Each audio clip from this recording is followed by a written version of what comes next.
Welcome back to the channel. In today's video, I'm going to be going through and judging which players are overrated, underrated and fairly rated in the England squad, as well as talking about some other players that just missed out because there were a lot of controversial decisions by Tuchel. And let's get into this immediately. I'm going to try put as little people as possible in fairly rated. And starting off the first player, which is Jordan Pickford. I think with Jordan Pickford, I would say he's an underrated keeper. I think people in general do just underrate Jordan Pickford. I think people underestimate the job that he does for Everton in goal. I think he's been a very reliable keeper now for 7 or 8 years. Has Pickford, a very good keeper for England as well. And I think the perception of Jordan Pickford is he's just a decent or good Premier League keeper. I would say he's better than this, so I'm going to say Pickford is underrated. Then I'm on to the next player, and it is Dean Henderson. I'm going to put Dean Henderson into overrated. I think his sort of personality makes people think he's better than he is. I just think he's an alright Premier League keeper. I don't think he's anything special. Then I'm on to James Trafford. I'm going to put Trafford into underrated. I think the perception of Trafford is he's just a decent Premier League keeper once again. I think Trafford's better than this. I think he'll go to somewhere like Newcastle or Spurs in the summer and have a really good season. And I think after this World Cup, I think he will become England's number one. I think he's the future, and he's also extremely good with the ball at his feet. Then I'm on to the right backs, and starting off with Reece James. I do think people underrate Reece James, so I'm going to put him into that tier. I think a lot of people don't quite give him the credit that he deserves, partly due to injuries, but I think Reece James is a top 2 right back in the world. Him and Hakimi are the best for me. I think a lot of people make arguments for players like Yuri and Timber, but I think Timber is a tier below Reece James. Then on to the next player, and it is Jed Spence. I think for Jed Spence, I'm going to put him in to fairly rated. I think people understand what Spence is, just a solid fullback. Nothing really special, but he's just decent and he delivers what you sort of ask from him. So I think that's fair for Jed Spence. Then I'm on to Tino Livramento, and I think I'd say the same for Livramento, a good right back, and I think that's how people do rate him, so I think fairly rated is fair for him. Then I'm on to Chalobah. I'm going to put him into fairly rated. I think he's proven he's a decent Premier League centre-half to a good level Premier League centre-half. And he's a pretty reliable player for Chelsea. I think fairly rated is fair. I think Tuchel does overrate him though, because he really shouldn't be in the England squad. And that probably applies also for Jed Spence. Then I'm on to Concert. I'm going to put him into underrated. I think he's had 2 or 3 really good years at Aston Villa, and it's gone under the radar. A lot of people are talking about Mark Gahey, but Concert's also been performing at a really good level for Villa. I think underrated is fair. For me, he should be one of the starters for England at centre-half, and I think a lot of people disagree with this. I think a lot of people recently have been saying John Stones should start ahead of Concert. In my opinion, it should be Israel Concert.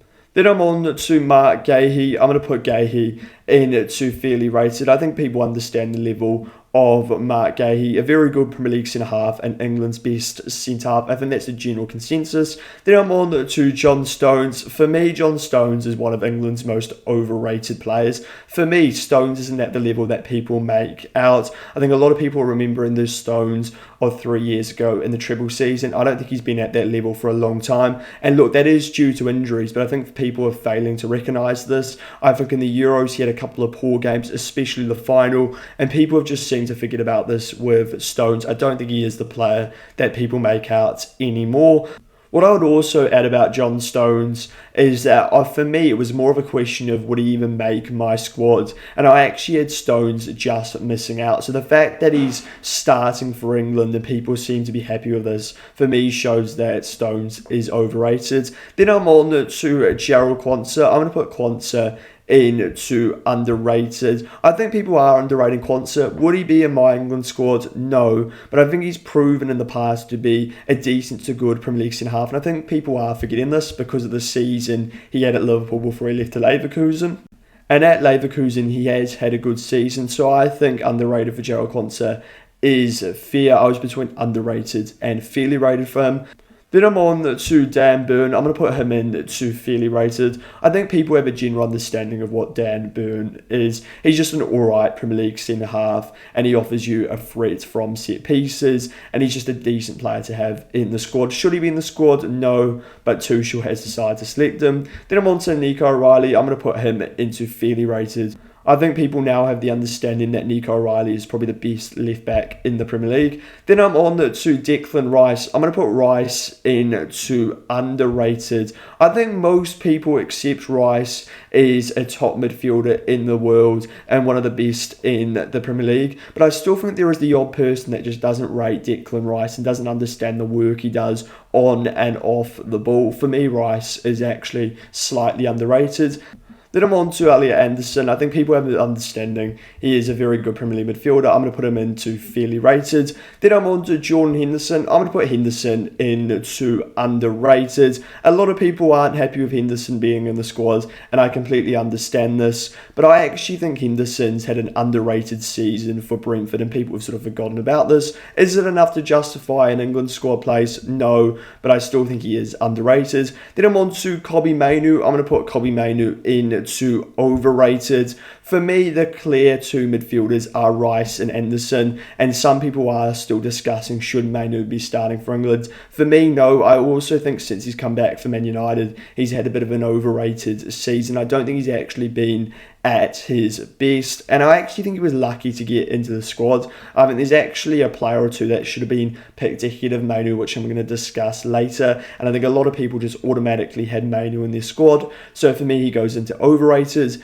Then I'm on to Jude Bellingham. Now, if you asked me this a couple of years ago, I would have put Bellingham potentially into overrated. I think people were overrating Bellingham in that first season at Real Madrid. He had a brilliant season, but I don't think he was ever one of the best players in the world. In terms of numbers, he may have been, but overall performance, I don't think he was at that sort of top level. Now, I would probably say Bellingham's actually underrated. I think the amount of people questioning should Bellingham be starting for England was ridiculous at the start of the tournament.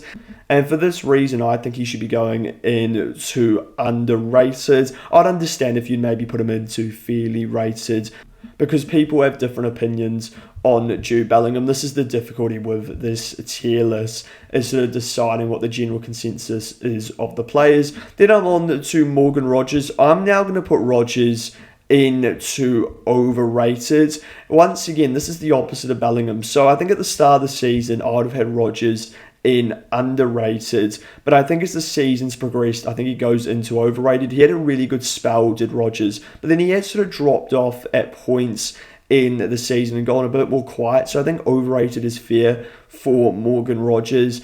And this comes back to that idea of people saying Rogers should start over Bellingham. Then I'm on to Eze. I think Eze is probably the most overrated player in this entire England squad, because everyone has this sort of perception of Eze that he's a great player for an entire season and he's a really good player. And this is because Eze often turns up in the back end of the season. He's often a top player during April and May. But for the other 7 months, Eze can often go missing. We've seen him do this for Crystal Palace consistently, and he's starting to do it for Arsenal. I didn't think Eze was that good for the first 6 or 7 months, but then after this, into the last couple of months, I thought Eze was much better. That's the problem, and I don't think it's because Eze sort of growing in to the Arsenal side. I think that's just what you get from Eze every season. There's a lot of evidence to back this up now. So for me, Eze is an overrated player because people have this perception that Eze is a really consistent player when he just isn't. Then I'm on to Bukayo Saka. I'm going to put Saka into underrated. I would have been tempted actually by overrated at the start of the season, but I think people are just starting to underrate Saka now. I've seen a lot of shouts that Saka shouldn't be starting for England, and look, Saka hasn't had his best season, but I still think he is a very good right winger. And I think once he gets rid of these sort of injuries, then I think Saka will be back to his very best. And I think people are sort of forgetting the level that Saka was once at. So for me, he's now an underrated player. Then I'm on to Noni Madueke. I'm putting Madueke into overrated. I've been surprised by the amount of people that are fine with Madueke, first of all being in the England squad and then starting for England. He's just not good enough. He's decent at taking on a man and sort of getting himself into the positions, but his end product just isn't good enough to start for England. And for me, this makes him overrated because a lot of people appear to be alright with Madueke starting. There's also people that aren't happy with Madueke starting. So it's sort of that idea, once again, of sort of mixed opinion around Noni Madueke. Then I'm on to Marcus Rashford. I think I'm going to put him into underrated. I still think he's a very good left winger when he's away from Manchester United. I think the best thing for Rashford is to leave Man United, and I think he's proven that at Barcelona, and I think he's going to prove that in this tournament for England. I think if England are to go far at this World Cup, Rashford's going to be a key part, and he should be starting for England. I get the argument of Rashford's maybe a player that suits coming off the bench more than Anthony Gordon, but Rashford's a much better player than Gordon, so for me, Rashford needs to be given more minutes. Then I'm on to Anthony Gordon. I think this one's completely down to people's perception. I'm going to put Gordon into fairly rated. I think some people are too harsh on Anthony Gordon, but I think then some people rate him too highly, including Barcelona and Thomas Tuchel. It just comes down to perception, and I can't decide if people overrate him too much or underrate him. Then I'm on to Ivan Toney. I'm just going to put him into fairly rated. I'm not going to lie, I haven't watched him play in Saudi Arabia for the last 2 years, so I don't really know how to rate Ivan Toney. Then I'm on to Harry Kane. I'm going to put Harry Kane into overrated. And look, I know this is going to be controversial, but hear me out. I think Harry Kane is one of the best strikers in the world, but why I would say he is overrated is because of those big moments. I don't think you can rate Harry Kane as a top 3, so a top 5 player in the world, as people do, because he hasn't done it in the biggest moments. It's that simple. And until he does this, then I just can't rate Harry Kane high enough. And it's actually not down to trophies. It's down to those individual big moments where he just hasn't delivered enough. Then I'm on to Ollie Watkins. I'm also going to put Ollie Watkins into overrated. I think people have forgotten that Watkins actually had a very poor sort of first 5 or 6 months of the season, and it's only sort of in the last couple of months of the season did Watkins actually turn up for Aston Villa, and that's why I think people have a mixed perception of Watkins. I actually don't think Watkins has actually been that good in the last year, as well as this. When Watkins is at his best, I still don't think he's as good as people make out. Then I'm on to some players that have just missed out on this England squad. So starting off with Lewis Hall, I'm going to put Hall into underrated. I think he's one of the top left backs in the world, and he just doesn't get the credit for this. He's brilliant defensively, and he's great going forward. Then I'm on to Luke Shaw. I'm going to put Shaw in overrated. There were way too many calls for Shaw to be in the England squad when you've got 2 better left backs, in my opinion, in O'Reilly and Lewis Hall. Then I'm on to Colwill. I'm going to put Colwill into underrated. I think he's actually one of the most underrated players on this entire tier list. I think he continues to go underrated, does Colwill. I think last season for Chelsea, before the injury, he was very good.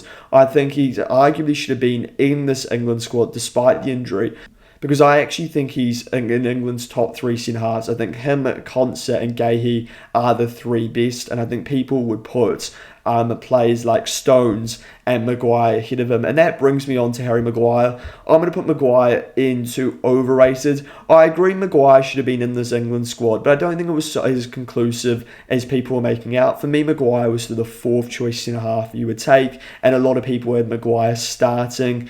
And for me, he's not at that level. I would have used Maguire as a player that you bring on to the last 20 minutes to see out a game, or maybe if you're searching for a goal and he might help you from a set piece.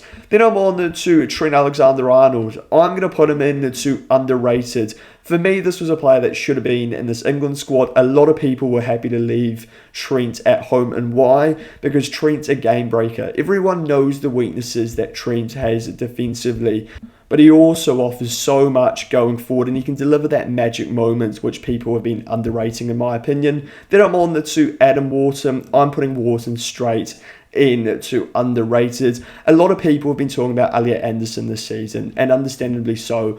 But Wharton just continues to go under the radar. If you want a player to control a midfield, Adam Wharton is your man. And for me, Wharton definitely should have been picked in this England squad. I actually think the perfect balance for this England side is probably Wharton next to a Rice or Anderson. Wharton provides the control, and Anderson or Rice provides the running in the midfield. Someone like Wharton would have been really useful, and I'm shocked he wasn't in the England squad, and I think there should have been way more discussion about why Wharton wasn't picked. Then I'm on to James Garner, straight into underrated. I think James Garner should have arguably been in this England squad, and once again, I don't think people were talking about him enough. He also had an outstanding season for Everton. I think I would have picked Wharton and Garner over Kobbie Mainoo, which is why Mainoo's in overrated and James Garner and Wharton are in underrated. And I think the reason why they're underrated is because they just play for two sides that are smaller than Man United.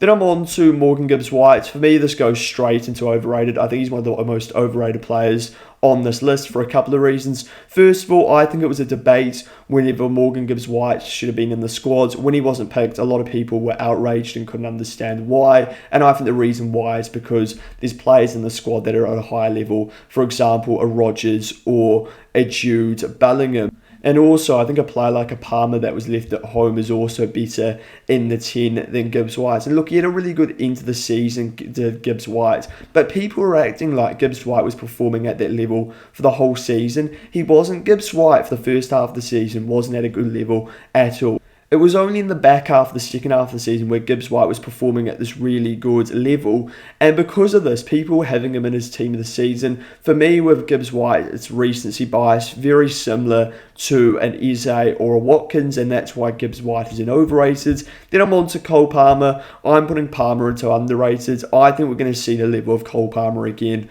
once he sorts out that groin injury, because I think Palmer is easily one of the best players in the Premier League, and I think he's going to prove that next season. I think people are forgetting how good Palmer really is, and the thing about Palmer is he has the ability to deliver that magic moment, and for me that's why Palmer should have been in that squad. For me, international tournaments are all about those magic moments. Then I'm on to Phil Foden. I think this one is a bit difficult because I'm not quite sure what the perception of Foden is these days. I think I'm going to put Foden into overrated. I think he is slightly overrated. I think some people still felt that Foden should have been in this England squad. I completely disagree with this because he never shown up for England in the past. And there were 4 or 5 teams that were performing at a high level with Phil Foden. So for me, I just don't understand why people were calling for this selection. Then I'm on to Jarrod Bowen. I'm going to put Bowen into fairly rated. I think a lot of people are talking about Bowen potentially going to a Chelsea or Liverpool. I don't think Bowen is at that level. But at the same time, people forget how good Bowen's been for West Ham. And he's put up some really good numbers in a relegated West Ham side. As well as this, for me, he should have been in the squad over Noni Madueke. And then finally, Thomas Tuchel. I'm going to put Tuchel into underrated. I think people are forgetting how good of a manager Thomas Tuchel is. And this is why I've let him off a little bit with the England squad selection. Do I disagree with it? Yes. But Tuchel has still proven in the past to be a top manager and a very good tournament manager. I think it was an excellent choice by England. He did an incredible job with Chelsea winning a Champions League. So that is the end of this video. Please let me know your thoughts on this tier list. Where do you agree? Where do you disagree? And if you enjoyed this video, it'd be great if you could subscribe to the channel as well as liking the video.